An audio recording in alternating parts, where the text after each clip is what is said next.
17장을 보겠습니다. 사도행전 17장.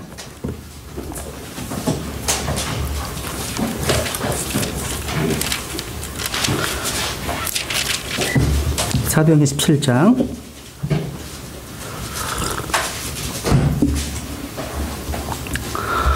예수 그리스도께서 부활 승천하신 이후에 예수 그리스도의 사도들이 사도행전에서 설교했던 설교의 주제, 선포의 제목들은 바로 예수 그리스도와 그분의 부활하심이었습니다. 여기 사도행전 17장 30절, 31절 보시면 하나님께서 이같이 무죄하던 때를 눈감아 주셨으나 이제는 모든 곳에서 모든 사람에게 회개하라고 명령하시나니 이는 그분께서 한 날을 정하사 그날에 자신이 정하신 그 사람을 통하여 세상을 의로 심판하실 터이기 때문이라.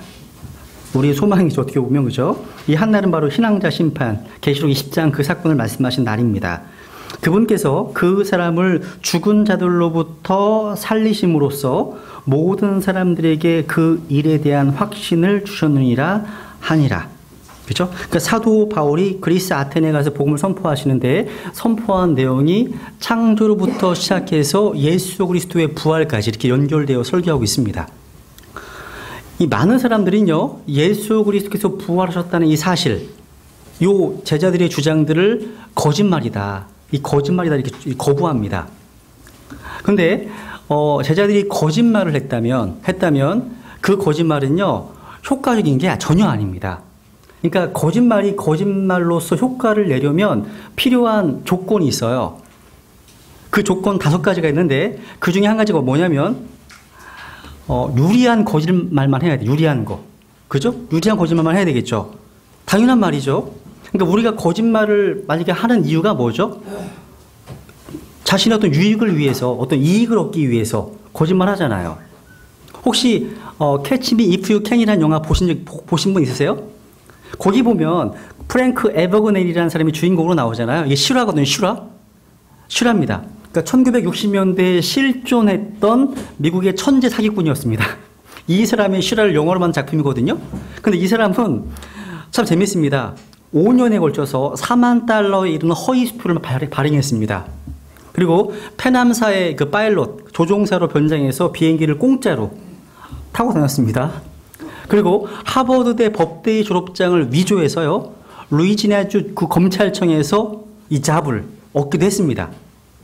그 가장 과감한 사기가 있다면 이게 조지아주에 있는 한 병원에서요, 소아과 의사 흉내를 내면서 야간 당직 의사 노릇을 했다는 거예요. 그래서 환자들이 오면 인턴들에게 다 맡겨요. 모든 의료시술을 다 인턴들이 하게 해서 자신의 어떤 의학 지식이 부족한 걸 숨겼다는 거죠. 그죠? 그러니까 정교한 사기 수법으로 이 에버그네일은 명성도 얻고 부도 얻고 인기까지 얻었다는 거죠. 만약 거짓말을 해서 이익을 얻는 것이라면 예수 그리스도의 제자들은 예수 그리스도의 부활이라고 하는 거짓말을 통해서 뭘 얻었을까요? 어떤 이익이 있을까요? 그들에게. 성경에 보면요, 제자들은 그 거짓말 때문에 이러이러한 것들을 얻었습니다. 세베대의 아들은 참수형을 당해요. 참수형. 목이 베어졌죠. 빌립은요, 매를 맞고서 투옥되어서 십자가형을 당했습니다. 마태는요, 반은 도끼이고 반은 칼인 이 미늘창이라는 무기로 아주 잔인하게 살해됐습니다. 안드레도 십자가형 당했고요. 마가는 몸이 갈기갈기 찢겨 죽었습니다. 바돌로메는요, 매를 맞고서 십자가형을 당했고요. 베드로는 거꾸로 십자가형 달렸다고 알려져 있죠. 또 요한은요, 사도 요한은 반모섬으로 유배됐습니다. 이게 말이 안 되는 거 이 생각하지 않으세요? 여러분에게 이 조롱, 어떤 신문, 고문, 이 박해를 초래할 뿐인 거짓말을 위해서 목숨 거시겠습니까? 아니겠죠, 그죠? 또 이런 게 있습니다. 거짓말 하려면 여러분 구체적으로 얘기하면 안 돼요. 어떤 인명과 지명을 구체적으로 말하시면 안 됩니다. 근데 이 제자들은 그 원칙을 깨뜨렸어요. 여러분 그 PD수첩이나 그걸 작으실 때 같은 데 보면 기도원에서 많은 환자를 고쳤다고 하는 광고 보신 적 있으시잖아요. 근데 막상 그 PD들이 찾아가서 그 해당되는 사람들을 만나서 인터뷰하면 그게 다 뻥이었어요. 그리고 실제 자기는 낫다고 했지만 실제 병원에 가서 진단을 검사를 받으니까 암이 그대로 있어요. 이런 사례들 보지 않으셨어요? 그죠? 그러니까 거짓말할 때 너무 구체적으로 사람을 이야기하거나 어떤 지명을 얘기하게 되면 들통나기가 쉬워요. 쉽습니다. 실제 이런 또 얘기가 있어요. 그 매사추세츠 공과대학 MIT 아시죠? 미국 최고의 공대잖아요. 이 학교의 입학처장이 있었는데요. 이 메릴린 존스라는 사람이에요. 입학 사정에서 가장 중요한 역할을 하는 사람이거든요. 아주 경쟁률이 아주 살인적이랍니다. 여기는요. 근데 이 메릴린 존스는요, 3개의 학위를 가졌어요. 3개의 학위를 가진 입학 사정 전문가래요. 존스가 한 얘기야. 실제는 아니고요. 그 스스로 본인이 한 얘기입니다. 실제로 대학도 나오지 않았습니다. 대학도 안 나왔습니다. 근데 이 존스가 했던 거짓말은 뭐냐면 자기 이력서에다가요, 유명 대학교 3곳에서 학위를 받았다고 기재했다는 거예요. 기재했습니다. MIT 측에서 이런 의혹을 가졌을 때요, 전화 한 통 하면 돼요. 직접 물어보면 되잖아요. 묻지 않았습니다. 그래서 나중에 너무나 문제가 생기니까 이제 두 학교에 전화해봤더니 메릴리 존스라는 이름을 들어본 적이 없다고 그러고요. 마지막 3번째 학교에서는 몇 과목은 수강했는데 실제 졸업한 적 없다고 이렇게 말합니다. 그래서 존스가 파멸되고 말았죠. 근데 이 메릴린 존스가요, MIT에서 직원에게 수여하는 최고의 상을 받았습니다. 그런 인물이에요. 실화예요, 실화입니다. 만약에 예수 그리스도의 부활에 대해서요, 제자들의 증언이 거짓말이라면 제자들은 이 거짓말의 원칙을 깨트린 겁니다. 너무나 지나치게 구체적으로 묘사했습니다. 어떻게 장사 지냈는지, 또 마가는 예수님이 아리마대 요셉이 마련한 무덤에 안치되셨다고 말했죠. 마가복음 15장에 나와 있잖아요. 그죠? 그 실제 확인하면 되는 거죠. 예수님께서 죽은 자 가운데 다시 살아나셨다고 하는 제자들의 주장을 확인해 보고 싶으면 무덤으로 가면 돼요. 가서 예수님의 시신이 거기 있는지 없는지 살펴보면 되지 않겠습니까? 또 이 아리마대 요셉은 유대의 산헤드린 공회인의 아주 회원이었잖아요. 유명한 사람이었습니다. 만약 제자들이 거짓말을 했다면 예수님의 시신은 아직 무덤 속에 있었을 거죠. 그리고 바울은요, 또 고린도서 15장에 보시면요, 500명의 회원들, 500명의 사람들이 부활하신 그리스도를 봤다고 주장하죠. 야, 이거 진짜 우리 도전하는 것 같지 않으세요? 직접 한 사람 한 사람 만나가면서 진짜 봤냐? 이렇게 도전해 보는 것 같습니다. 그죠? 만약 예수 그리스도의 부활이 거짓말이라면 이 500명의 증언은 다 가짜겠죠. 거짓이겠죠. 근데 그렇지 않다는 거죠. 금방 탄로나겠죠. 그리고요, 3번째 이런 얘기가 있습니다. 거짓말을 위해서 신뢰할 만한 자료를 찾으랍니다. 신뢰할 만한 자료. 여러분, 누군가에게 어떤 얘기를 믿게 하고 싶은데 그 말을 대학 교수가 믿고 있을 때 훨씬 더 다가오지 않으세요? 그죠? 사기꾼보다. 마침 세모그룹의 무슨 유 회장님이 보다는 일반적으로 어떤 교사나 이런 사람들의 말이 훨씬 더 설득력이 있잖아요. 그죠? 그런데 여러분, 부활에 대한 증인으로 삼은 첫 번째 증인이 누구였습니까? 부활의 첫 번째 증인이 누구였죠? 여자였죠. 마리아, 여자였잖아요. 이게 치명적인 실수입니다. 실수예요. 1세기 팔레스타인 땅에서요, 여성들은 신뢰도가 거의 없습니다. 법정에서 진술을 하면 여자들의 진술은 해당이 안 됩니다. 그래서 1세기 랍비들의 대다수가 이렇게 얘기했습니다. 여성들에게 율법을 가르치느니 율법책을 불태워버리는 것이 낫다. 이렇게 하셨습니다. 불태워버리는 게 낫대요. 또 이런 말도 있잖아요. 아들을 둔 사람은 복을 받겠지만 딸을 둔 사람에게는 화가 있을지어다. 이런 속담이 있을 정도였어요. 오늘날은 반대예요. 이게 반대입니다. 그래서 여인 한 사람의 증언은 무가치한 것으로 간주되었기 때문에 유대인들의 법정에서는 사용될 수도 없었다는 거죠. 그런데 제자들이 거짓말로 취급되는 부활의 첫 증인은 누구였습니까? 여자들이었거든요. 여자들. 그러니까 성경을 기록한 자들이 부활의 첫 증인이 여자들이었다고 주장할 수 있는 이유가 뭐예요? 그 여자들이 실제로 증인이었기 때문입니다. 그 다음에요. 네 번째, 거짓말을 하려면 이 사실을 확인하려는 사람들이 있습니다. 그 사람들을 위해서 미리 대비해야 되겠죠. 항상. 그러니까 거짓말을 할 때는 그 거짓말을 한번 폭로하고 싶어 하는 사람들로부터 스스로 보호하기 위해서 꼼꼼히 준비하셔야 돼요. 오늘날은요, 인터넷이 발달됐기 때문에요, 여러분 거짓말이 금방 드러나요. 뽀록나게 돼 있어요. 준비를 많이 하셔야 돼요. 다 삭제하셔야 돼요, 삭제. 불태우셔야 됩니다. 네. 근데 이 당시에 예수 그리스도의 이 부활에 대한 이 교리, 내용들을요, 정말 걸고 넘어지고 싶어 하는 사람도 있었죠. 유대 지도자들. 그러니까 이들은 처음부터 이 제자들의 이런 믿음을 반박해야 될 이유가 있었죠. 그러니까 왜냐하면 이 부활에 대한 이야기는 그들의 어떤 신념과 모순되잖아요. 또 사회적 권력인 또 종교적 권력을 약화시켰기 때문에. 그래서 예수님의 부활이 거짓이라는 것을 밝혀내기 위해서라면 어떤 희생도 감수하려고 했을 겁니다. 이들은요. 마지막 단계가 뭐냐면, 거짓말이 탄로 나려고 한다면 자신의 목숨이라도 건지라는 얘기예요. 구하라는 얘기죠. 그러니까 거짓말은 발각될 가능성이 있잖아요. 항상요. 상황이 나빠지면 다 어떡합니까? 책임을 전가시키죠. 다른 사람들한테. 전가시킵니다. 그래서 거짓 정보를 제공해서 자신이 받을 피해를 최소화시키려고 하는 거죠. 가능하면 발뺌합니다. 그래서 다른 사람들에게 책임을 돌리려고 한다는 거죠. 그런데 제자들은 아무도 감형을 받으려고 하지 않았다는 것입니다. 아무도요. 고문을 당하고 십자가형이나 투옥을 당하면서도 한 번도 제자들은 다른 사람에게 등을 돌리지 않았습니다.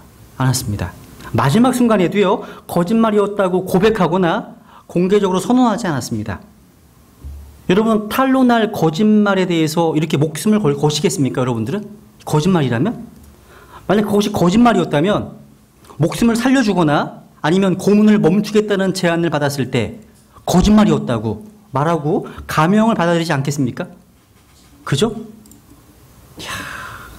그래서 고린도전서 15장 14절에 보면, 또 그리스도께서 일어나지 아니하셨으면 우리의 선포하는 것이 헛것이요 너희의 믿음도 헛것이라고 얘기합니다. 기독교 신앙 전체가요, 이 거짓말에 근거를 둘 수 있을까요? 아니라는 거죠. 여러분, 미국에서 가장 유명한 큰 정치 추문이었던 워터게이트 사건 아시죠? 그죠? 이 사건 때문에 리처드 닉슨 대통령께서 사임해야 됐잖아요. 그죠? 그리고 닉슨 대통령의 1급 정치 참모들은 다 감옥에 수감됐습니다. 이 내용이요, 대통령이요, 탄핵되는 것을 막기 위해서 참모들 가운데 일부가 이 사건을 은폐하기 위한 계획을 세웠습니다. 그런데 이 계획이 불과 3주 만에 들통이 났죠. 닉슨 대통령이 가장 신뢰했던 참모 중 한 사람이 바로 찰스 콜슨입니다. 이 사람이 이렇게 얘기합니다. 그 사람이 쓴 책에서 이렇게 유명합니다. 첫 번째로 배신한 사람은 존 딘이었답니다. 존 딘. 딘은 검사에 가서요, 대통령에게 불리한 증언을 하고 말았습니다. 이 일이 있으니요, 모두들 자기만 살겠다고 난리였습니다. 당시 세상에서 가장 큰 권력을 가졌던 우리들도요, 거짓말을 3주 이상 지켜내지 못했다고 고백합니다. 찰스 콜슨이요. 그래서 이 워터게이트에 연루된 혐의로 교도소에 있는 동안 이 찰스 콜슨은요, 예수 그리스도를 믿고 따르는 사람이 되었습니다. 근데 이 콜슨이 이렇게 간증합니다. 그 사람이 어떻게 기독교가 진리임을 확신하게 되었을까요? 자기 자신과 닉슨의 1급 참모들이 할 수 없었던 일, 즉 거짓말을 성공적으로 지켜내는 그 일을 제자들도 해내지 못했을 것으로 생각했기 때문이라는 거예요. 그러니까 이 정치인들은 거짓을 들키지 않음으로 모든 것을 얻을 수 있었을 것이라고 생각했습니다. 하지만 제자들과 초대교회의 기독교인들은요, 거짓말을 지켜내도 얻을 게 아무것도 없습니다. 오직 박해를 받고 배척을 당할 수밖에 없죠. 또 많은 경우에 목숨을 걸 수밖에 없습니다. 순교를 당했잖아요. 그래서 콜슨은요, 다른 이들에게 부활하신 그리스도를 목격했다고 하는 제자들의 주장이 진실이다 설득하려고 할 때 워터게이트 이야기도 시작합니다. 여기서 시작해요. 그래서 워터게이트를 은폐하려 했던 계획은 현대 미국에서 가장 큰 권력을 가지고 있었던 12사람도 거짓말 하나를 지켜내지 못하는 것을 증명합니다. 이를 볼 때 2000년 전에 힘없던 12사람은 오직 진리만을 말했다는 것은 분명합니다. 이렇게 간증하는 거예요. 워터게이트가. 마치 콜슨이요.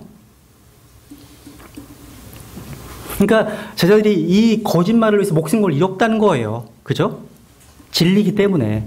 그래서 여기 프린트를 보시면요. 거기 예수 그리스도의 부활에 대한 증언, 이 얘기는 마태, 마가, 누가, 요한복음 다 나와요.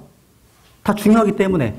예수 그리스도의 탄생에 대한 부분은 마태복음과 누가복음은 나오잖아요. 그죠? 근데 그분의 부활에 대한 이야기는 다 나옵니다. 사복음서에. 사복음서는 부활의 목격자를 좀 제시하고 있죠. 왜? 직접 보았기 때문에, 직접 만졌기 때문에, 직접 경험했기 때문에 기록한 겁니다. 여기 어떤 꾸밈도 없습니다.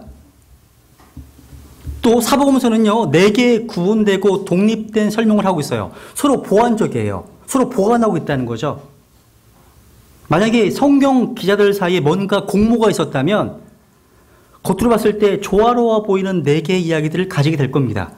그런데 겉으로 보기에 조화로워 보이지가 않아요. 자세히 연구해 보아야지 조화로워 보이거든요. 그죠?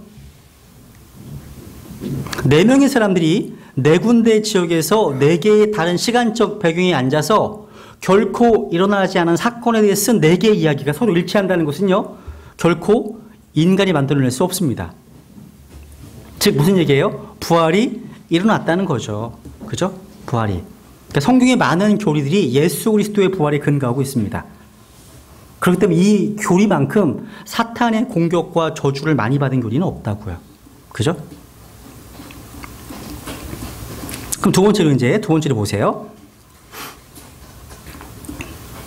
예수 그리스도의 부활에 대한 증거입니다. 첫 번째, 빈 무덤이죠. 천사가 누가복음 24장 6절에서 선포했죠. 그분께서는 여기 계시지 않고 다시 일어나셨다고요. 또 마태복음 28장 6절에 보면 와서 주님께서 누우셨던 곳을 보라고 말씀하십니다. 누가복음 24장 3절에 보면요, 그들이 들어가서 주 예수님의 몸을 찾지 못했습니다. 그리고 천사들의 증언을 듣게 되죠. 5절에 보면 왜 살아있는 분을 죽은 이들 가운데 찾느냐, 그분께서 여기 계시지 아니하고 일어나셨느니라 말씀하십니다. 그리고 이제 그리스도께서 부활하신 이후에 여러 번 나타나셨습니다. 우리는 부활하신 후에 그분과 대화를 나누었던 사람들을 성경에서 보게 됩니다.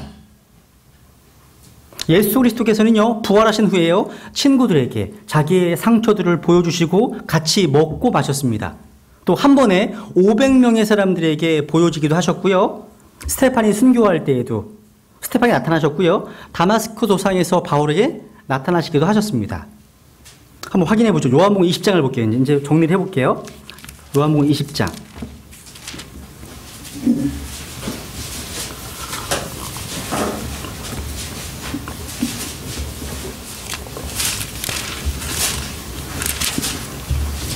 요한복음 20장 11절. 마리아에게 나타나셨습니다. 요한복음 20장 11절. 그러나 마리아는 바깥의 돌무덤에 서서 슬피 울더라. 그녀가 슬피 울면서 몸을 구부려 돌무덤 속을 들여다보고는 흰옷을 입은 두 천사가 예수님의 몸이 놓였던 곳에 하나는 머리 쪽에 다른 하나는 발 쪽에 앉은 것을 보니라. 그들이 그녀에게 이르되 여자여 어찌하여 슬피 우느냐 하니 그녀가 그들에게 이르되 그들이 내 주를 옮겨다가 어디 두었는지 내가 알지 못하기 때문이니이다 하더라. 그녀가 이렇게 말하고 뒤로 돌이켜 예수님께서 서 계신 것을 보았으나 부활하셨죠. 그분이 예수님이신 줄을 알지 못하더라. 예수님께서 그녀에게 이르시되 여자여 어찌하여 슬피 우느냐 누구를 찾느냐 하시니 그녀는 그분을 동산지기로 생각하고 그분께 이르되 선생님이여 당신이 그분을 여기서 옮기셨거든 그분을 어디 두었는지 내게 일러주소서. 그리하면 내가 그분을 모셔가리이다 하매 예수님께서 그녀에게 이르시되 그녀에게 마리아야 하시거늘 그녀가 돌이켜 그분께 랍보니여 하니 이것은 선생님이여 라는 말이라. 예수님께서 그녀에게 이르시되 내게 손을 대지 말라. 내가 아직 내 아버지께로 올라가지 아니하였노라. 다만 내 형제들에게로 가서 그들에게 이르되 내가 내 아버지 곧 너희 아버지 내 하나님 곧 너희 하나님께로 올라간다 하시니 막달라 마리아가 가서 제자들에게 자기가 주를 보았으며 또 그분께서 자기에게 이것들을 말씀하셨다고 말하니라. 여기 13절에 보시면요, 천사들이요 마리아에게 왜 울고 있느냐 묻고 있죠. 그 이유를 몰라서 물었겠습니까? 천사들은 지금 마리아에게요 울어야 할 이유가 없다고 말하고 있는 것입니다. 주 예수 그리스도의 시체가 무덤에 아직 그대로 있다면 그거야말로 정말 우러나들 일이죠. 그죠? 십자가에서 죽으시고 셋째 날에 주님께서 거기 계시지 않는 사실은 우리가 기뻐해야 될 일입니다. 그죠? 그분의 시체가 아직도 무덤에 누워 있다면 성경은 다 거짓말이 됩니다. 그러나 그분께서는 거기에 계시지 않습니다. 다시 살아나셨죠. 우리가 그리스도인이라면요, 성경을 읽고 공부하고 그 말씀들을 읽는 그대로 믿어야 하는 이유가 여기에 있습니다. 아주 허다한 경우에요, 크리스찬들은 기뻐해야 될 일을 놓고 슬퍼합니다. 또 슬퍼해야 될 일을 놓고 기뻐합니다. 왜? 성경을 모르기 때문이죠. 또 성경을 제대로 믿지 않기 때문입니다. 여기 14절에 보면요, 그녀가 이렇게 말하고 뒤로 돌이켜 예수님께서 서 계신 것을 보았으나 그분이 예수님이신 줄 알지 못하더라. 마리아는요, 주님께서 자기 뒤에 서 계신 것을 보고도 그분께서 주님이신 것을 알아보지 못했죠. 우리도 마찬가지예요. 슬픔과 괴로움에 젖어 있다 보면 우리 안에 계신 주님을 까맣게 잊어버리게 됩니다. 15절에 보면요, 예수 그리스도께 이번에는요, 모습만 보여주는 것이 아니라 말씀까지도 하십니다. 말씀까지도 하시죠. 어찌하여 슬피우느냐, 누구를 찾느냐. 근데 마리아는 그분을 누구로 생각하는 거예요? 지금 동산지기로 생각합니다. 마리아는 아직도요, 지금 예수 그리스도의 없어진 시체 때문에 걱정이 태산 같습니다.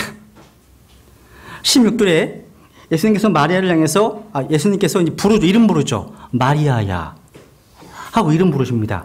이제 목자가 양들의 이름을 부르시는 거예요. 부르십니다. 마침내 마리아가 주님을 알아봅니다. 그리고 선생님이라고 외치죠. 지금 주님께 막 달려들 태세입니다. 17절에 보면 주님께서는 이제 나를 만지지 말라고, 내게 손을 대지 말라고 제지하지 않으셨더라면 필경 달려들었을 겁니다. 이 마리아는 부활하신 주님을 처음 만났습니다. 주 예수 그리스도를 그토록 사랑하고요, 주님을 찾고 있던 그녀이기 때문에 주님께서는 그녀에게 제일 먼저 나타나셨습니다. 왜 나에게 손을 대지 말라 이렇게 하셨을까요? 마태복음 28장 9절에 보시면 부활하신 예수님께서 나타나시자 여인들이 주님의 발을 붙잡고 경배하는 장면이 나옵니다. 마태 28장에는요. 여기 요한복음 20장 이 말씀에는요, 나에게 손대지 말라고 제지하시잖아요. 그러면서 그 이유를 뭐라고 말씀하십니까? 내가 아직 내 아버지께로 아직 올라가지 아니하였다고 이유를 밝히십니다. 그죠? 여기는 중요한 내용을 담고 있는 겁니다. 예수 그리스도께서는요, 부활하신 후에 아직 아버지께로 가시지 않은 상태에서 마리아에게 나타나셨습니다. 마리아에게. 그리고 아버지께 갔다가 다녀오신 다음에 마태복음 28장 9절에서 다시 여인들에게 나타나신 것입니다. 실로 눈 깜짝할 사이에 주님께서는 셋째 하늘에 다녀오신 것입니다. 어떻게 해요? 부활하신 주님께서는요, 슈퍼내추럴 바디, 초자연적인 몸을 입고 계시기 때문입니다. 우리의 생각으로 이해가 안 되죠. 빛의 속도로 얘기할 수가 없어요. 없습니다. 예수님께서는 부활하신 후에요, 무덤에서 울고 있는 마리아에게 나타나셨다가 셋째 하늘에 계신 아버지 하나님의 영광으로 들어가셨고 다시 지상에 내려오셔서 제자들 앞에 나타나셨습니다. 예수님께서요, 셋째 하늘에 올라갔다 오신 것은요, 히브리서에 언급되어 있는 대제사장의 사역을 완성하신 것과 관련이 있습니다. 레위기 16장에서 여러분 공부하신 것처럼 지난주에 구약의 대제사장은요, 1년에 딱 한 번 피를 가지고 지성소에 들어갑니다. 그러나 예수 그리스도께서는요, 단번의 속죄로 영원한 구속을 이루신 대제사장의 진짜 원형이셨습니다. 대제사장이 동물의 피를 가지고 1년에 딱 한 번 지성소로 들어갔던 것은요, 예수 그리스도께서 자신의 피를 가지고 셋째 하늘에 들어가시는 것을 예표하는 것입니다. 그분의 피는 단번 속죄로 영원한 구속을 이루신 피였습니다. 이 내용이 히브리서 7장, 8장, 9장에 언급되어 있죠. 그리고 또 재미난 사실은 여기 17절에 보면 내가 아직 내 아버지께로 올라가지 아니하였노라 말씀하고 있죠. 그러니까 부활하신 직후에 셋째 하늘에 올라가셨다고 했을 때 그 단어가 ascend입니다. ascend. 다윗은요, 하늘들로 올라가지 못했습니다. 사도행전 2장에 말씀하고 있죠? 왜요?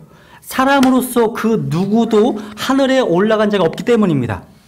엘리야는요, 하늘에 ascend 올라간 곳이 아니라 하늘로 caught up 들려 올라간 곳입니다. 엘리야는요. 에녹은요.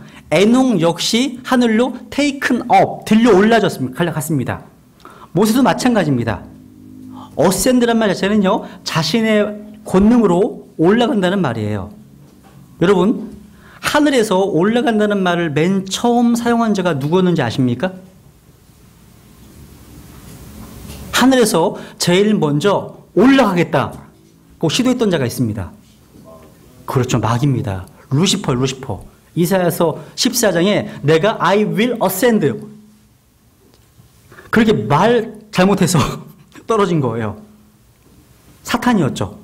이 말 때문에 하늘에서 떨어졌고요. 땅으로 끊어내렸습니다. 나중에 지옥까지 가는 거죠. 그죠? 그러니까 올라간다는 이 말 한마디 잘못 썼다가 그만 아주 철저한 파멸이 약속된 것이라는 거죠.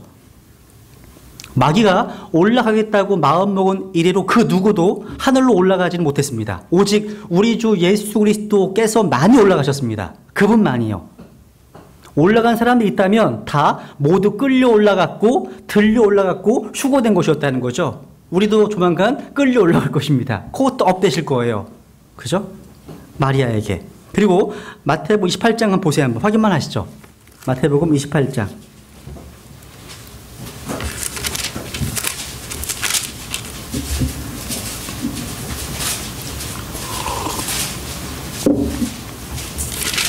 마태복음 28장. 이제 부활하신 이후에요. 9절만 같이 읽죠. 시작. 그들이 그분의 제자들에게 말하러 갈 때에 보라 예수님께서 그들을 만나 이르시되 다 잘 있느냐 하시거늘 그들이 나와 그분의 발을 붙잡고 그분께 경배하니. 지금 여인들이 나타나셔서 지금 다 잘 있느냐 안부를 물으시죠. 그때 그분의 발을 붙잡고 경배했습니다. 벌써 하늘에 갔다가 오셨습니다. 그죠? 영원한 구속을 이루시고 오신 거예요. 야, 여러분이 입게 될 몸이 이런 몸이에요. 초자연 지금 이따 말씀드리겠습니다. 이런 몸으로 바뀝니다. 그리고 베드로에게도 나타나셨습니다. 누가복음 24장 34절에 보시면 참으로 주께서 일어나시고 시몬에게 나타나셨다 하는 것을 보고 시몬에게 말씀하시죠. 또 엠마오라는 두 제자들이 나타나셨고요. 또 다락방에 있었던 제자들에게 나타나셨습니다.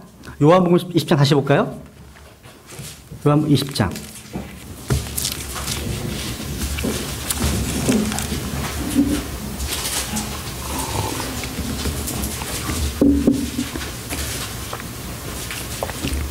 요한복음 20장 19절 보시면 그 뒤 같은 날 곧 주의 첫날 저녁 때에 제자들이 유대인들을 두려워하여 모인 곳에서 문들을 닫았습니다. 두려워해서. 예수님께서 오셔서 한가운데에 서서 그들에게 이르시되 너희에게 평강이 있을지어다 하시니라. 와, 지금 벌벌 떨고 있는 제자들에게 예수님께서 나타나셨죠. 그죠? 부활하시고 살아계신 예수 그리스도를 만나니까 지금 평강을 회복합니다. 모든 게 변합니다. 모든 게. 여러분 그 얘기 있잖아요. 종교개혁자 마틴 루터가요. 개혁의 도상에서 여러 가지 장애물을 만났습니다. 아주 낙심하고 좌절한 상태에 있었던 때가 있었습니다. 침식을 전폐하고요. 병상에 누워있던 어느 날 이 루터의 아내가 상복을 입고 루터가 누워있는 방에 들어오죠. 루터가 깜짝 놀라서 여보 누가 죽었어. 예, 하나님이 돌아가셨습니다. 아니 하나님이 돌아가셨다니 무슨 말이에요. 이때 루터가 아내가 말하기를 하나님이 돌아가시지 않으셨다면 그분이 살아계시다면 당신이 그렇게 낙심하고 좌절하며 절망하고 있을 리가 있겠습니까? 이렇게 얘기했어요. 이 말이 루터를 깨우쳤습니다. 그렇지. 하나님은 죽어 계신 분이 아니지. 살아계신 분이시지. 그래서 벌떡 일어나서 종교개혁을 다시 추진해갈 수 있었다고 그런 간증이 있습니다. 똑같습니다. 여기 제자들에게 나타나서 사명을 주시잖아요. 이 가운데 누가 빠졌습니까? 누가? 이 모임에? 도마가. 없었거든요. 아마 도마는 모이기를 힘쓰지 않았나 봐요. 도마는 이때 정말 절망이었을 거예요. 나의 구주가 죽었어. 절망과 좌절 가운데 혼자 어디 갔나 봐요. 여행 갔나 봐요. 없습니다. 그죠? 여기 뒤에 보시면 다시 보세요. 26절. 안 믿잖아. 나중에 믿지 않습니다. 이런 복을 받지 못했습니다. 26절 보면 여드레가 지나서 그분의 제자들이 다시 안에 있을 때 도마도 그들과 함께 있더라. 그때 문들이 닫혔는데 예수님께서 오셔서 한가운데 서서 이르시되 너에게 평강이 있을지어다 하시고 그때 도마에게 이르시되 네 손가락을 이리 내밀고 내 두 손을 보며 또 내 손을 이리 내밀어 내 옆구리에 넣으라. 그리고 믿음 없는 자가 되지 말고 믿는 자가 되라 하시니 도마가 그분께 응답하여 이르되 나의 주시며 나의 하나님이시니이다 하매. 자, 나의 주시며 나의 하나님이시니이다 하매. 그러다가 21절에 보면요. 21장 보세요. 21장. 21장에 보면요. 또 사건이 또 바뀌어 있어요. 보면 이 일들 뒤에 예수님께서 디베랴 바다에서 제자들에게 다시 자기를 보이셨는데 그분께서 이렇게 자기를 보이시니라. 시몬 베드로와 디두모라는 도마와 갈릴리 가나 출신의 나다나엘과 세베대의 아들들과 그분의 제자들 중에 다른 두 사람이 함께 있더라. 시몬 베드로가 그들에게 나는 고기 잡으러 가노라 하매 그들이 그에게 우리도 함께 가노라 하고 그들이 나아가 즉시 배에 올랐으나 그 밤에 아무것도 잡지 못하였더라. 그러다가 이제 예수님이 나타나시죠. 그 뒤에 보면. 그죠? 지금 부활하신 주님께서 누구에게 나타나셨습니까? 실패한 자들에게. 이 당시에요. 베드로를 위시해서 제자들의 모습은 영락없는 실패자들의 모습입니다. 3절에 보면 이 베드로의 실패의 모습이 여러 가지로 각도로 표현되어 있습니다. 나 물고기 잡으러 갈 거야 이제. 사람 낚는 업으로 세우셨는데 다시 거꾸로 물고기 잡으러 가겠다고 합니다. 그죠? 그러니까 예수님께서 십자가에 죽으심 이후에 지금 자포자기하는 모습 같아요. 좌절한 모습이에요. 좌절한 모습. 그리고 주변 동료들에게 나쁜 영향을 끼치죠. 나는 고기 잡으러 간다고 하니까 우리도 함께 가자. 우리도 함께 가자. 나쁜 본을 끼치는 거야. 이게 나쁜 건 항상 전염됩니다. 전염됩니다. 그리고 고기 잡으러 갔는데 고기 잡으러 가서도 잡았어야 합치 못했어요. 아무것도. 삶의 현장으로 되돌아가서도 또 실패했다는 거죠. 실패했습니다. 이렇게 실패자의 모습으로 아주 고뇌에 찬 밤을 보내고 있었는데 이렇게 초라한 모습, 이렇게 겹겹이 실패하는 비참 현장에 누가 오신 거예요? 부활하신 주님께서 나타나셨다는 거죠. 이게 저에게 위로가 되더라고요. 이게요. 여러분 위로 안 되세요? 세상에서요, 성공하고요, 인정받고, 목에 힘주고, 여세 동안 많은 사람들에게 존경받는 이런 사람들에게 나타난 것이 아니라 아주 초라하고요, 낙심하고 있는 사람들에게 주님께서 나타나셨다는 것. 그 요한계시록 3장에 보면요, 3장 18절에 보면 이 라오디게아 사람들의 교회를 향해서 이렇게 말씀하시잖아요. 내가 내게 권고하노니 너는 내게서 불로 정제한 금을 사서 부유한 자가 되고 또 흰옷을 사서 입어 내 벌거벗은 수치를 드러내지 말며 또 내 눈에 안약을 발라 보게 하라. 안약을 발라 보게 하라. 야, 이 말씀은 영적으로 너무나 미지근한 무디어 있는 라오디게아 교회에 대한 책망의 말씀입니다. 책망의 말씀. 왜 사람들이 타락할까요? 왜 교회가 타락할까요? 주님의 나타나심이 보이지 아니하니까. 그러니까 껍데기만 보는 거예요. 교회의 어떤 건물 크기, 교인들의 숫자, 뭐 이런 것들 껍데기에 집착하는 거 아니겠습니까? 주님께서는 안약을 사서 영안을 열고 영적인 세계를 바라보게 되면 그 모든 것들이 얼마나 잘못된 건지 깨닫게 된다는 거예요. 그죠? 그래서 우리의 영혼이 열려서 부활하신 주님을 기쁨으로 매일매일 만나서 그분과 대화하는 삶, 이게 복된 삶인 거예요. 복된 삶. 그리고 이제 11 제자에게 나타나셨고요. 그리고 믿는 모든 우리들에게 나타나셨고요. 그리고 나중에 맨 마지막에 바울에게까지도 나타나셨습니다. 그 다음에 이제 10번 보세요. 한번 10번. 사도들이 변화된 삶.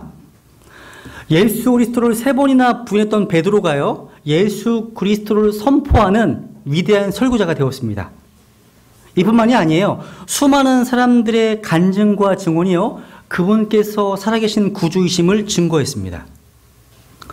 사도행전 1장을 보세요. 한번 그분의 부활에 대해서 이렇게 표현하십니다. 사도행전 1장. 이게 중요한 단어가 나오죠. 킹제임스 성경에서 나오는 중요한 단어예요. 사도행전 1장.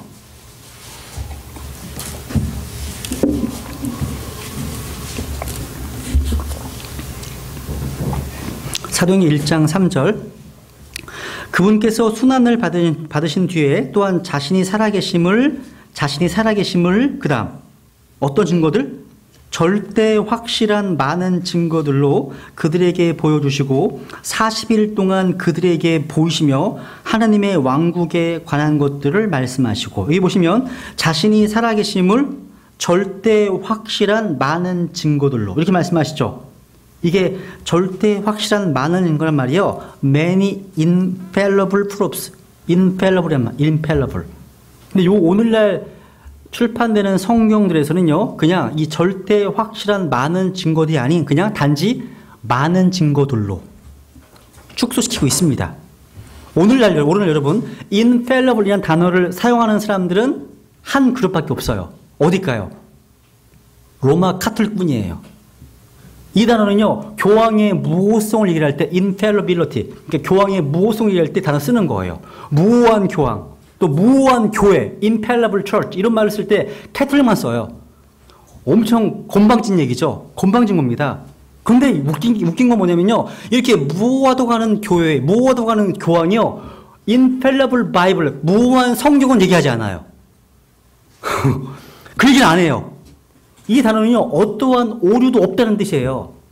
어떤 오류도 없다는 뜻. 그러니까 예수 그리스도의 부활은 정말 무호한 증거라는 거죠. 무호한 증거, 흠이 없는 증거. 그리고 사도행전 4장에 보세요. 예수 그리스도의 부활은요, 사도행전에 기록된 복음적 설교의 중심되는 메시지였습니다. 사도행전 4장, 뭐 2장, 3장, 4장, 5장, 10장, 13장, 17장 다 그런 내용이에요. 사도행전 4장에 보면 1절, 사도행전 4장 1절, 그들이 백성에게 말하고 있을 때 제사장들과 성전의 대장과 사두개인들이 그들에게 이르러서는 그들이 백성을 가르친 것과 또 예수님을 통해 죽은 자들로부터의 부활을 선포한 것으로 인해 근심하여, 뭘 선포했다고요? 죽은 자들로부터의 부활을 선포했습니다. 그러니까 설교의 중심 주제였어요. 이 부활이요. 10절 보면 베드로가 이제 성령 충만한 가운데 설교합니다. 10절, 너희 모두와 이스라엘 온 백성은 이것을 알라. 곧 너희가 십자가에 못 박았고 하나님께서 죽은 자들로부터 살리신 나사렛 예수 그리스도의 이름으로 말미암아, 곧 그분으로 말미암아 이 사람이 온전하게 여기 너희 앞에 서 있느니라. 십자가에 못 박았고 하나님께서 죽은 자들로부터 살리신, 그죠? 부활을 얘기를 했죠. 그죠? 이게 사도행전 4장 반복됩니다. 그리고 주의 첫날 일요일이죠. 이날은 주님께서 부활하신 날입니다. 안식일은 일곱째 날이죠. 지금 토요일입니다. 그리스도인들은 일요일을 그리스도인의 안식일로 주장하지는 않습니다. 근데 초대교회들은요, 주의 첫날 모임을 시작했다는 거 성경적인 아주 증거입니다. 명백한 거예요. 두드려 볼까요? 뒤에 보세요. 사도행전 20장. 사도행전 20장에 보면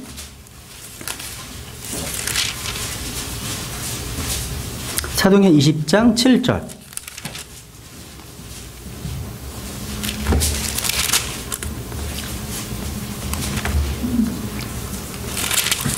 주의 첫날에 제자들이 빵을 떼려고 함께 오니 바울이 이튿날 떠나려고 준비한 채 그들에게 말씀을 선포하며 계속해서 한밤중까지 말을 하니라. 와, 오늘날 만약에 한밤중까지 설교를 하면 여러분 다 시험 드시겠죠? 그죠? 주의 첫날 바울은 한밤중까지 말을 계속했답니다. 이어했답니다. 대단한 거죠? 언제? 주의 첫날에. 또 고린도전서 16장에 보면요, 주의 첫날에 하나님께서 자기를 형통하게 하신 대로 모아두어서 이렇게 말씀합니다. 주의 첫날에. 또 계시록 1장에 보면요, 예수 그리스도께서 스스로 증언하십니다. 18절에 나는 살아있는 자라 전에 죽었으나 볼지어다 내가 영원토록 살아있노라. 아멘. 말씀하십니다. 전에 죽었던 분, 예수 그리스도 그분께서 나는 살아있다고 고백하십니다. 그럼 이제 예수 그리스도의 부활의 본질, 먼저 부정적인 면에서 한번 측면을 살펴보겠습니다. 여러 가지 다양한 가설들이 있어요. 이거 모르셔도 되는데요. 이런 얘기가 있다는 것만 알아두세요. 첫 번째, 어떤 이론이에요? 기절 이론. 기절. 그러니까 어떤 분들은요, 예수 그리스도께서 십자가에서 졸도하셨어요. 졸도. 기절하셨고, 무덤에 찬 기운과 이 향료 냄새 때문에 다시 소생하셨답니다. 실제. 그렇게 믿는 거예요. 그런데 여러분, 그 당시에 사용하는 향료에는요, 독성이 있었기 때문에 살아있었다면 오히려 죽게 됩니다. 죽게 됩니다. 또한 예수님께서요, 성경이 말씀하신 대로 채찍을 맞으셨다면 등골이 파였습니다. 등골이 파였습니다. 도랑이 날 만큼, 시편에. 그 몸을 가지고 어떻게 그 큰 돌을 밀어내셨겠습니까? 말이 안 돼요, 말이. 그죠? 또, 사기 이론. 예수 그리스도의 부활이 사기라면, 속임수라면, 저와 여러분들의 변화된 삶은 어떻게 설명할 수 있습니까? 모두가 사기당한 건가요? 여러분 혹시 속으신 거 아니에요? 세뇌되신 거 아닌가? 혹시? 네? 적어도요, 교회색 가운데 5천만 명 이상 되는 성도들이 자신들의 믿음을 기꺼이 순교했습니다. 죽었습니다. 이 부활이라고 하는 속임수를 위해서 죽었겠습니까? 아니죠. 수천만 명이요, 이 사람들이 죽음의 침상에서도 큰 고통 가운데서도요, 즐겁게 승리를 외치고 하나님을 찬양하면서 죽음의 문들을 통과할 수 있었다는 거죠. 그죠?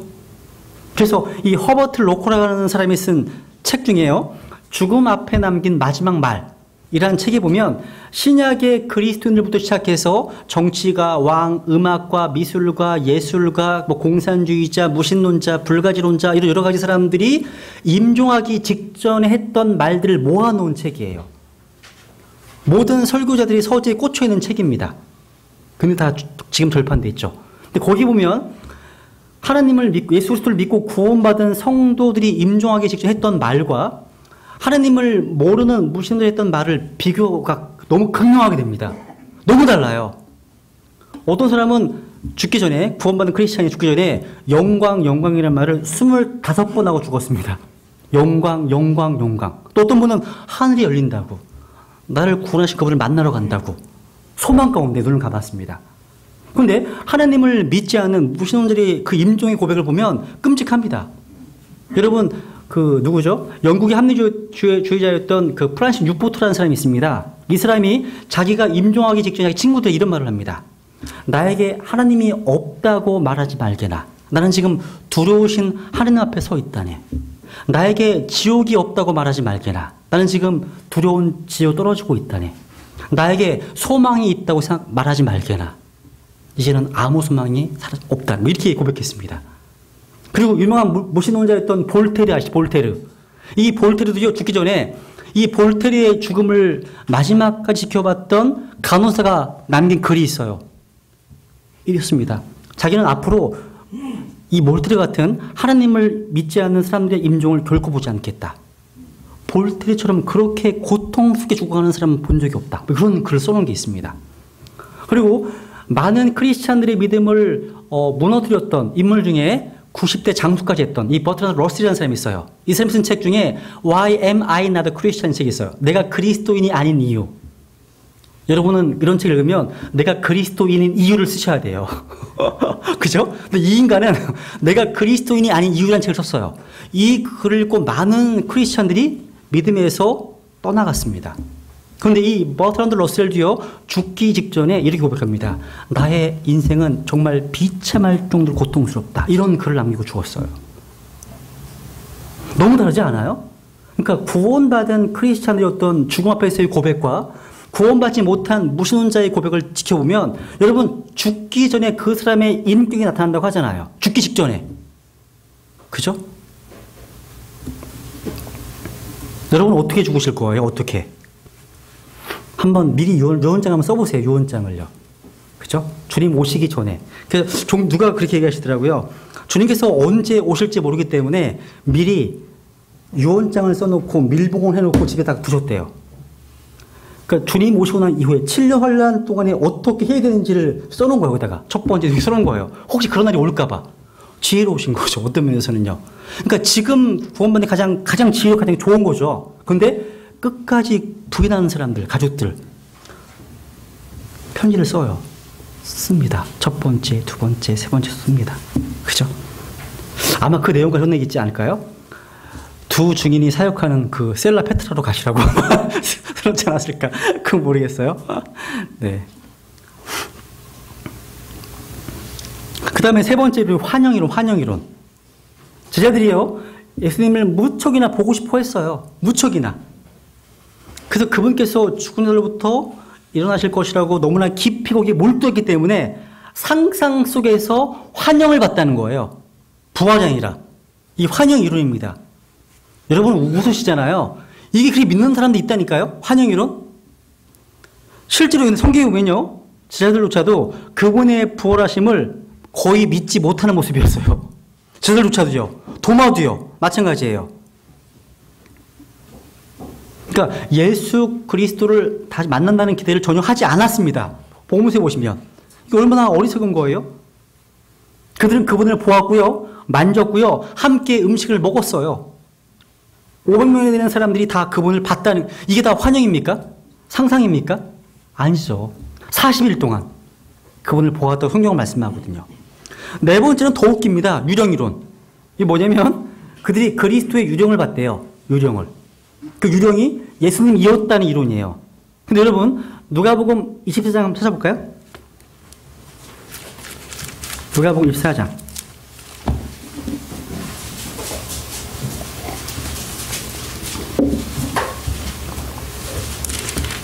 누가복음 24장 34절. 예수님께서 이제 부활하신 예수님께서 제자들에게 나타나시는 내용이잖아요. 여기 보시면 39절 보시면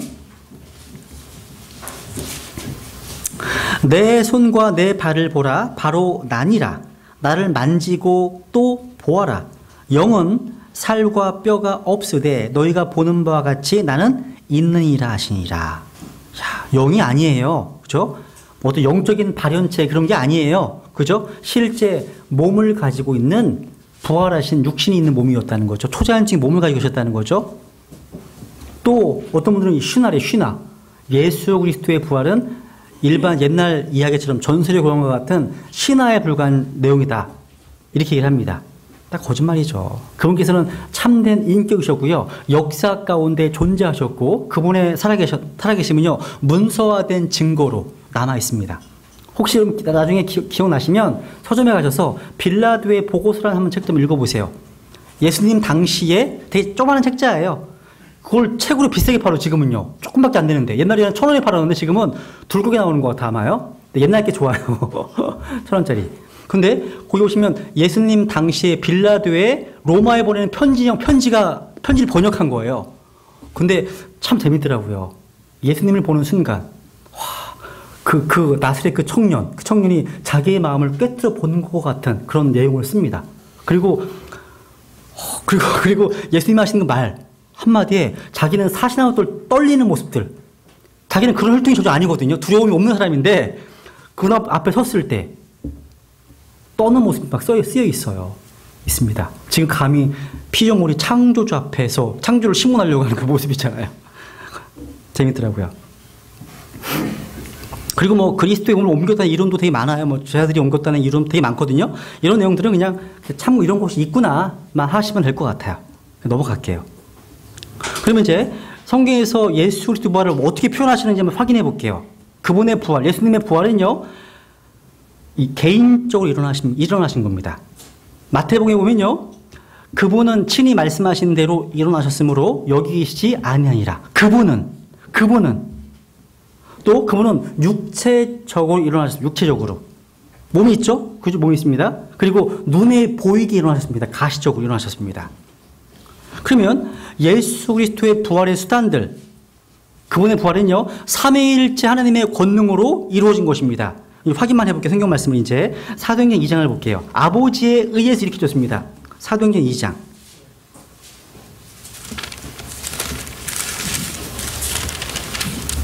사도행전 2장 23절. 사도행전 2장 23절. 그분께서 하나님의 정하신 계획과 미리 아심을 통하여 넘겨짐에 너희가 그분을 붙잡아 사악한 손으로 십자가에 못 박아 죽였으나 하나님께서 그분을 사망의 고통에서 풀어 일으키셨으니 이는 사망이 그분을 붙들 수 없었기 때문이라. 또 로마서 6장 4절에 보면요. 그러므로 우리가 죽음 안으로 침례를 받아 그분과 함께 묻혔나니 이것은 그리스도께서 아버지의 영광을 힘입어 죽은 자들로부터 일으켜진 것 같이 우리도 생명의 새로움 속에서 걷게 하려 함이라. 여기 보시면 그리스도께서 아버지의 영광을 힘입어 되어 있죠. 또 로마서 10장도 마찬가지예요. 하나님께서. 또 에베소 1장에 보면 그분께서 예수 그리스도를 일으키셨다고 말씀하십니다. 아버지께서 아들 예수 그리스도를 일으키셨다고 말씀하고 계신 거예요. 그리고요, 요한복음 10장에 볼게요.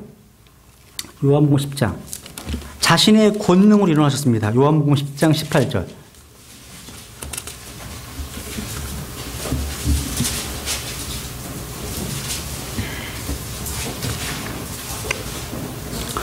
요한복음 10장 18절. 아무도 그것을 내게서 빼앗지 아니하며 내가 스스로 그것을 버리노라. 내게는 그것을 버릴 권능도 있고 그것을 다시 취할 권능도 있노라. 나는 이 명령을 내 아버지에게서 받았느니라 하시니라. 버릴 권능도 있고 다시 취할 권능도 있다. 그러니까 자신의 권능으로 다시 일어나셨습니다. 그리고 성령님에 의해서 다시 일어나셨습니다. 로마서 8장하고 베드로전서 3장. 로마서 8장 11절, 베드로전서 3장 18절. 로마서 8장 11절.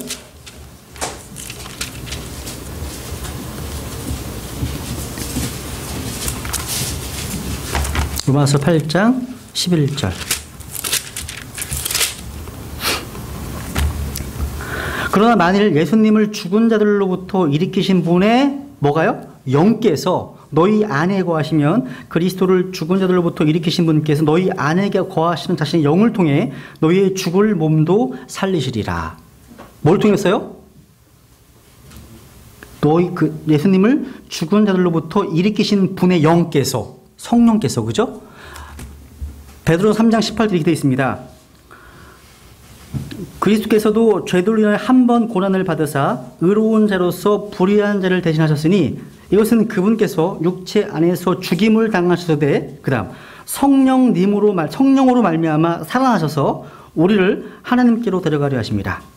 육체는 죽임 당하셨지만 성령으로 말미암아 살아나셔서. 그러니까 예수 그리스도의 부활은요, 삼위일체 하나님에 의해서 권능으로 이루어진 것입니다. 다. 아버지, 아들, 성령님. 다섯 번째, 예수 그리스도의 부활한 몸. 어떤 면에서는요, 이전의 몸과 달랐습니다. 그래서 마리아는 그분을 알아보지 못해, 즉각적으로. 동산지기를 오해했죠. 그죠? 또 제자들도요, 바닷가에서 그분을 처음에 알아보지 못했습니다. 그러니까 명백히 어떤 형태의 변화가 있었다는 거죠. 마가복음 16장을 볼게요. 마가복음 16장. 참 재밌어요. 이거 보면요, 예수님께서 부활하신 몸은요, 자신의 모습을 마음대로 바꾸실 수 있으십니다. 무슨 영어 같죠? 만화 영어 같은데. 마가복음 16장 12절. 엠마오로 가는 두 제자에게 나타나셨습니다. 마가복음 16장 12절. 그 뒤에 그들 중에 두 사람이 걸어서 시골로 갈 때, 엠마오로 두 제자죠. 그분께서 그렇죠, 다른 모습으로 그들에게 나타나시니라. 다른 모습, 그죠? another form, 그죠? 다른 모습으로. 그러니까 형태에 있어서 변화가 있었다는 거예요. 근데 어떤 면에서는 이전의 몸과 유사합니다. 왜? 살과 뼈가 있거든요. 살과 뼈가. 그러니까 이전에 십자가에 못 박혀 돌아가시기 전에는요, 그분의 몸 안에 살과 피가 있었습니다. 근데 피를 다 쏟으시고 부활하실 때는요, 피는 없고 몸만 있는, 그러니까 살과 뼈만 있는 그런 몸으로 바뀌었습니다. 그죠? 영은 살과 뼈가 없을 때 나는 있다 말씀하시죠? 살과 뼈가 있습니다. 살과 뼈가. 그러니까 그 몸은 어떤 몸이었죠? 영광스러운 몸이었습니다. 빌립보 3장의 말씀은 영광스러운 몸이었고요. 또 로마서 6장 9절에 보면 불멸의 몸입니다. 불멸의 몸. 자, 그리고 고린도서 15장에 보시면 영적인 몸입니다. 영적인 몸. 영광스러운 몸이고 불멸의 몸이고 영적인 몸입니다. 그 안에는 피가 없었지만 영화롭게 되신 살과 뼈가 있었다는 거예요. 이 영적인 몸은요, 벽을 통과할 수 있고요, 마음대로 눈에 보일 수도 있고 보이지 않을 수도 있는 그런 능력 있는 몸이라는 거죠. 이 부활의 몸은요, 저와 여러분 구원받은 그리스도인들이 얻게 될 몸입니다. 죄 없는 몸이고 완전한 몸이고요, 피 없는 남성의 몸이에요. 남성의 몸. 주 예수 그리스도께서 죽은 자로부터 일어나셨을 때요, 우린 그 부활의 몸이 어떤 것인지를 다 살펴본 거예요. 살펴본 겁니다. 요한 1절 볼까요? 요한일서 3장. 요한일서 3장. 로마서 8장 29절에서는요, 하나님께서는 우리가 자신의 아들의 형상과 일치되도록 예정하셨습니다. 요한일서 3장에 보면요, 이래 보면 사랑하는 자들아, 이제 우리는 하나님의 아들들이니라. 맞죠? 우리가 앞으로 어떻게 될지는 아직 나타나지 아니하였으되 그분께서 나타나시면 우리가 그분과 같게 될 줄 아노니 이는 우리가 그분을 그분께서 계신 그대로 볼 것이기 때문이라 말씀하십니다. 자, 그러니까 우리가 부활할 몸은요, 예수 그리스도께서 부활하시는 그 몸과 똑같은 몸이 될 것입니다. 하늘에서는 시집가거나 장가가지 않죠. 그죠? 하나님의 천사들과 같습니다. 성경에 나오는 모든 천사는 다 남성이죠. 남성입니다. 성경 어디에서도 중성의 천사는 없죠. 성령 천사는 없습니다. 또 날개 있는 천사도 없습니다. 안 나옵니다. 다 공부하셨죠? 우리는 바로 예수 그리스도와 같은 모습으로 변화된 몸을 입으실 겁니다. 그리고 이 부활한 몸은요, 저희 어머니께서요, 이게 어머니 돌아가시기 전에 가장 궁금하셨던 게 이런 거였어요. 야, 주님 오시고 휴거되면 음식 먹을 수 있냐? 뭐 고기도 먹을 수 있냐? 막 물어보시는. 그러니까 옛날 분들은 먹는 게 되게 중요하잖아요. 먹을 수 있으십니다. 예수님께 부활하시고 난 다음에요, 물고기를 잡수셨거든요. 그죠? 음식을 먹을 수 있습니다. 다만 화장실은 안 가도 될 것 같아요. 화장실 안 가도 되는 몸이에요. 먹을 수 있는데 아주 특이한 몸이죠. 그죠? 그리고 때때로 그분께서 누구신지 알아볼 수도 있었습니다. 알아봤죠. 그리고 또 이분은요, 자연 법칙에 방해받지 않으십니다. 자연 법칙에. 어떤 시간과 공간에 제약받지 않습니다. 또 그분께서 갑자기 사라질 수도 있으세요. 여러분이 아마 천연왕국 때에 여러분은 어떤 일을 하실 거예요? 왕과 제사장으로 이 땅을 통치하시잖아요. 통치라는 말은 통치를 받는 백성이 있다는 뜻이죠. 그런 모습이 될 거예요. 그러니까 제사장이니까 기도도 해줄 거 아니에요. 그죠? 또 다스리기도 할 거 아니에요. 그리고 뿅 사라져. 갑자기 나타나서 우리를 뭘 대접하나 봐. 음식을 먹어. 뿅 사라져. 막 이런 것들 생각해 보세요. 재밌지 않으세요? 막 통과해가. 그죠? 물질을. 예전에 제가 봤던 아주 인상적인 영화가 뭐냐면 이 고스트라는 영화거든요. 사랑과 영혼? 아시는 분 아시죠? 그죠? 이 패트릭 스웨이지 나오고 뭐 데미 무어 나온 영화였는데 제가 아주 어렸을 때 봤던 영화 같은데, 거기 보면 이 패트릭 스웨이지는 아마 구원받은 성도를 예표하는 인간이야. 제 스스로 해석한 거예요. 하늘이 이때 남아있잖아요. 근데 막 뛰어들잖아. 통과하잖아, 막. 지하철 막 뛰어들어. 또 뛰어오고 막 이러거든요. 이 성경에서 막 빗대어서 나온 것 같아요. 또 사라질 수도 있고요. 또 이분은요, 자연 법칙에 제한받지 않으십니다. 주님께서 승천하셨을 때 보세요. 그냥 올라가시죠. 하늘에 올라가시잖아요. 하늘에 올라가심을 본 그대로 오세요. 똑같은 방식으로 오시는 거예요. 영으로 오시는 게 아니야. 실제 영광 가운데 오신다는 거죠. 그러니까 오늘날 존재하는 그런 이단 교주들, 자칭 메시아들은 그런 모습이 절대 아니잖아요. 가짜. 그렇게 온 사람 있어요? 모모 씨가 그렇게 왔습니까? 이 모모 씨가 그렇게 왔어요? 아니잖아요. 그렇게 와야 돼요. 똑같은 모습으로 오셔야 되거든요. 성경대로 한다면 그 방식과. 그럼 이제 여섯 번째로 이제 마지막으로 하고 마쳐야겠네요. 예수 그리스도의 부활의 결과들입니다. 부활의 결과들. 하나님의 존재를 입증하는 거죠. 그죠? 하나님이 없다면 어떻게 부활이 가능하겠습니까? 아니죠. 살아계신 하나님께서 그분을 부활시켰기 때문에 일어나신 겁니다. 그죠? 그리고 예수 그리스도 관련해서 그분의 신성을 확인합니다. 그분의 신성. 그분의 부활은 바로 예수 그리스도께서 하나님이심을, 그분이 하나님이심을 우리에게 확인시켜 주는 거예요. 그리고 그분의 죄 없는 삶을 입증하는 거죠. 죄가 없다면 부활이 안 되죠. 그리고 그분의 중보 사역을 가능케 해준 겁니다. 중보 사역을. 부활 승자 말미암아. 그리고 하나님의 말씀 관련해서는요, 예수 그리스도의 부활은요, 그분께서 다시 일어나실 것이라고 하는 구약의 예언들을 성취했죠. 그죠? 구절은 뭐 찾아보세요. 그죠? 그리고 이뤄진 자들, 구원받지 못한 자들과 연관돼서는 하나님의 심판의 증거입니다. 찾아봤죠? 부활은 모든 사람이 일어나게 될 것을 다 보증해 줍니다. 구원받은 사람이든 구원받지 못한 사람이든 다 부활할 겁니다. 생명의 부활인데 정죄의 부활 다 일어날 겁니다. 일어납니다. 그런데 구원받은 의인들은 영원한 생명으로, 그렇죠? 불신자들은요, 정죄의 부활로 심판을 받고 영원한 지옥 들어가겠죠. 그죠? 불못으로 들어가게 됩니다. 또 예수 그리스도의 부활은요, 구원을 제공합니다. 구원을 제공해 줍니다. 그분의 부활은 우리의 칭의를 보증해 주잖아요. 그리고 이스라엘 민족과 연관돼서는요, 그 민족의 약속까지 하나님의 약속 성취합니다. 성취해 줍니다. 사도행전 13장 확인해 볼까요?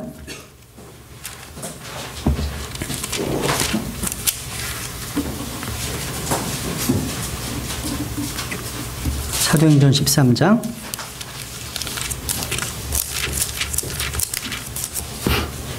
32절, 사도행전 13장 32절.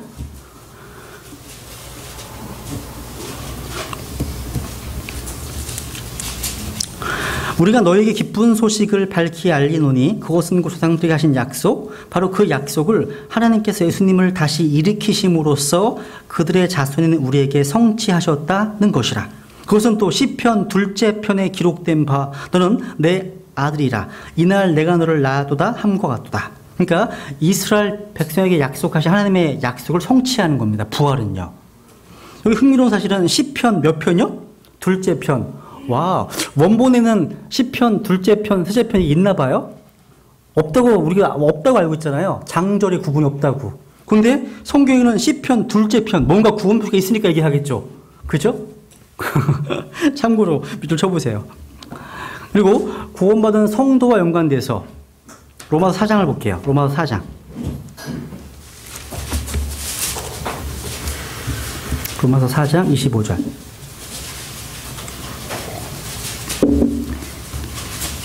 성경 말씀만 좀 확인하고 마치겠습니다. 로마서 4장 25절 같이 읽죠. 시작. 그분께서는 우리의 범죄로 인하여 넘겨주셨으며 우리의 칭의를 위하여 다시 일으켜 주셨느니라. 우리의 뭐를 위해서요? 칭의를 위해서 다시 일으켜 줬다. 모든 죄가 해결되었다고 하는 보증스표로 그분이 부활하신 겁니다. 칭의를 위해서 일으켜 주셨다. 그리고 우리의 부활의 소망입니다. 그분의 부활은요. 고린도후서 4장을 볼까요?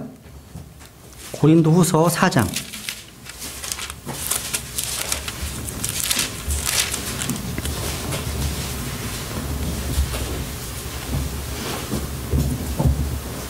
(4장) 14절. 고린도후서 4장 14절. 또 주 예수님을 일으키신 분께서 예수님을 통하여 우리도 일으키사 너희와 함께 드러내 보이실 줄 우리가 아노라. 또 베드로전서 1장 3절 4절 보시면 그분의 부활하심은 바로 우리에게 산 소망입니다. 산 소망으로 말씀하시는 거죠. 또 그리스도 안에서 우리의 새로운 생명의 근거가 되는 게 바로 그분의 부활입니다. 여러분, 그리스도인은요, 이 부활의 권능이 우리 안에 있습니다. 있어요. 여러분 안에 있으시다고요. 이 세상에서 가장 강력한 권능이 뭔지 아세요? 네? 부활의 권능. 부활의 권능, 그보다 좀 낮지만 가장 강력한 권능 있어요. 죽음의 권능. 다 죽잖아요. 안 죽을 수 없잖아요. 다 죽습니다. 그래서 멸망받아야 될 마지막 원수가 뭐예요? 사망입니다. 사망. 가장 강력한 거예요. 다 죽습니다. 근데 그 사망을 패하시고 부활하신 그 부활의 권능이 우리 안에 들어와 왔다고 말씀하시는 거죠. 영원한 생명을 주셨다고 말씀하시잖아요. 그 생명 때문에 우리는 죽는 게 아니에요. 잠자는 거죠. 잠자는 겁니다. 그러니까 그 말은 부활하신 주 예수 그리스도 말미암아 우리에게 온 생명의 새로움 가운데 사는 것을 뜻하는 겁니다. 그죠? 이게 이 권능이 있다는 것 자체가 믿는다면, 야, 죽음의 권능을 무찌르신 그분의 권능을 우리가 있다는 믿는다면 우리가 얼마나 변화될까요? 그죠? 그리고 빌립보서 3장 10절에 보면 부활의 권능이라고 말씀합니다. 권능. 이거 승리하는 그리스도의 삶을 살게 해줍니다. 그 권능을 통해서. 또 그분의 부활을 통해서 우리가 앞으로 부활하게 될 그 몸이 어떤 것인지를 계시해 줍니다. 또 우리의 복음 증거에 대한 권능을 줍니다. 부활은요. 이 부활은요, 다른 모든 교리들과 연관되어 있어요. 은혜의 복음과 연관되어 있고요. 예수 그리스도의 재림과 연관되어 있고요. 그리스도의 신성에 대한 증거가 되고요. 구원에 대한 완성이 되고요. 또 복된 소망이 되고요. 우리의 승리하는 삶, 하나님을 기쁘시게 되는 삶, 다 연관되어 있어요. 이 부활의 어떤 교리와요. 성경은요, 우리가 두려움과 떨림으로 너희 자신의 구원을 밖으로 드러내라고 말씀하시죠. 그죠? 우리 안에 임한 구원을 밖으로 드러내라고 말씀하시는 거죠. 그러니까 이것은 구원을 받기 위해서 뭔가를 하라는 말씀이 아니에요. 그죠? 우리 안에 생하신 하나님이 계십니다. 그죠? 거듭나서 구원받은 하나님의 자녀는요, 성령님께서 우리 안에 내주하시는 지금 질그릇이에요. 우리 몸 자체가 질그릇입니다. 성령께서 오셔서 부활하신 그리스도를 영화롭게 하고요. 그리스도에 대해 증언하게 하고요. 그리스도인들에게 다가올 것들을 보여주고 위로하고 부활의 생명 가운데 권능을 주십니다. 그래서 이 예수 그리스도의 권능은요, 이 세상에서 가장 위대한 권능입니다. 가장 위대한 권능. 이 권능은요, 수소폭탄보다 더 강력한 권능이 있어요. 그죠?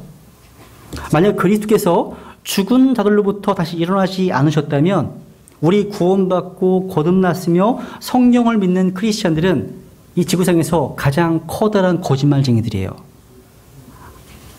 그리스도께서 부활하지 않으셨다면 공산주의자, 무신론자, 민주주의자, 사회주의자, 개신교도, 유교, 캐톨릭, 불교신자 사이에 아무런 차이도 없습니다. 차이가 없는 거예요. 모든 사람이 각자 자신의 신이 되고요. 모든 신이 벌레에 먹힐 겁니다. 똑같습니다. 다른 종교와 기독교가 왜 다릅니까? 다른 종교가 끝난 곳에서 기독교는 시작되잖아요. 다 죽었잖아요. 기독교는요, 성경 기독교는 다 죽음에 다시 살아나신 그분의 인격이 세워진 겁니다. 그리스도께서 다시 부활하지 않으셨다면요, 모든 종교가 다 동일한 거예요. 똑같은 겁니다. 그죠? 그래서 예수 그리스도께서 부활하셨기 때문에요, 다른 모든 종교와 철학과 인연, 다 그런 거 다 무너질 겁니다. 무너집니다. 이 모든 종교와 철학들은요, 나중에 로마의 적그리스도를 머리로 해서 10개의 연방 왕국들로 모이게 됩니다. 그런데 예수 그리스도 다시 오시게 되면 그들은 24시간도 안 돼서 다 멸망할 겁니다. 멸망당할 것입니다. 오늘날 가장 강력한 정복자는 죽음이죠. 그죠? 죽음은 모든 땅을 덮어서 죽은 자로 가득하게 합니다.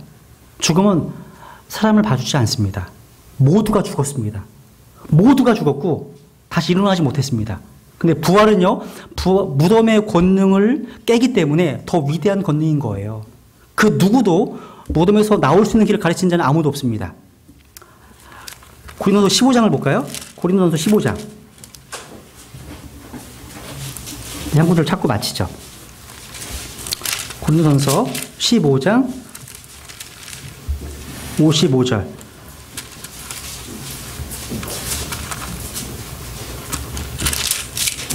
같이 읽죠. 시작.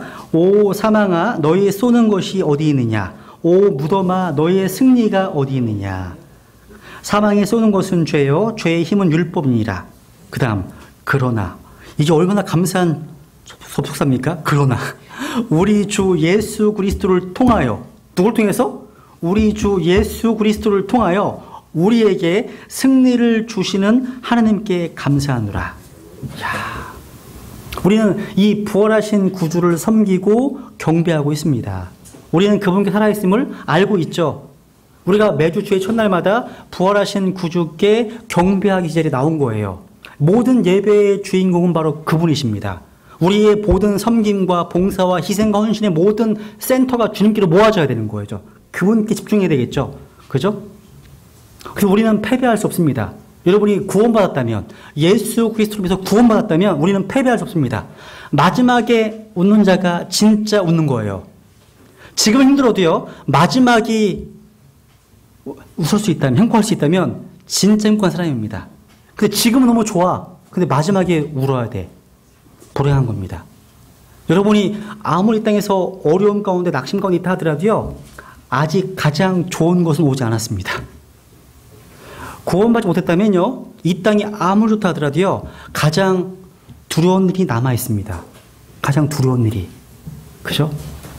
우리는 지금 승자 편에 서 있는 거예요. 승자 편에. 이 땅에서 일시적으로 패할 수 있습니다. 근데 영원히 패할 수는 없습니다. 이 그리스도인의 정체성입니다, 이게요. 그래서 오늘 예수 그리스도의 부활 이걸 마무리하고요. 다음 주부터는 다시 그분의 사역과 연관돼서 정리해 나가도록 하겠습니다. 알겠습니다.